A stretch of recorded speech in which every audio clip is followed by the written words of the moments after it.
ঘুরতে কার না ভালো লাগে। প্রকৃতি এমন একটা জিনিস, তার মায়ায় সবাইকেই পড়তে হয়। আজকে আমি আব্দুল্লাহ আল ফায়সাল এমনই এক প্রকৃতির কথা বলবো আমার নতুন ভিডিওতে। আজকে গিয়েছিলাম আমাদের সরাইল উপজেলার ধর্মতীর্থ গ্রামে, যার আঞ্চলিক নাম ধরন্তী। সেখানে একটি বিল আছে, বিলের নামও এলাকার নামেই রাখা। এই বিলের দক্ষিণে সরাইল উপজেলা আর উত্তরে নাসিরনগর। একসময় এখানে কোনো রাস্তা ছিল না। প্রায় ২০ বছর আগে এখানে দুই উপজেলার সুবিধার জন্য রাস্তা বানানো হয়। এরপর থেকেই আস্তে আস্তে এই এলাকাটা একটা পর্যটন কেন্দ্র হিসেবে পরিণত হয়। এর আগে এই বিলের নৌকার প্রচলন ছিল। ধীরে ধীরে মানুষের সমাগম বাড়ে। আস্তে আস্তে এই এলাকার নাম পড়ে যায় মিনি কক্সবাজার। এখন বর্ষার মৌসুমে দূর দূরান্ত থেকে অনেক পর্যটক আসে। নতুন কিছু যোগ হয়েছে এই মিনি কক্সেস বাজারে, যেখানে নতুন নতুন কিছু ভাসমান রেস্টুরেন্ট, সেই সাথে ফুটপাতেও বসে নানা রকমের খাবারের স্টল।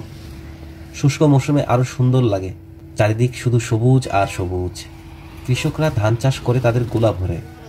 এই বিল পশ্চিমে মিশেছে মেঘনা নদীর সাথে, আর পূর্বের দিকে মিশেছে তিতাস নদীর সাথে। একটা পর্যটন কেন্দ্রের পাশাপাশি কৃষক আর জেলেদের জীবন জীবিকার জায়গাও বটে।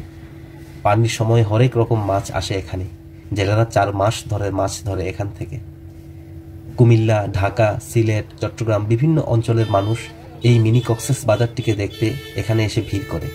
প্রাকৃতিক সৌন্দর্যের এক লীলাভূমি আমাদের এই ধর্মতীর্থের মিনি কক্সবাজার। আপনাদের সকলেরই আসার আমন্ত্রণ রইল। ধন্যবাদ।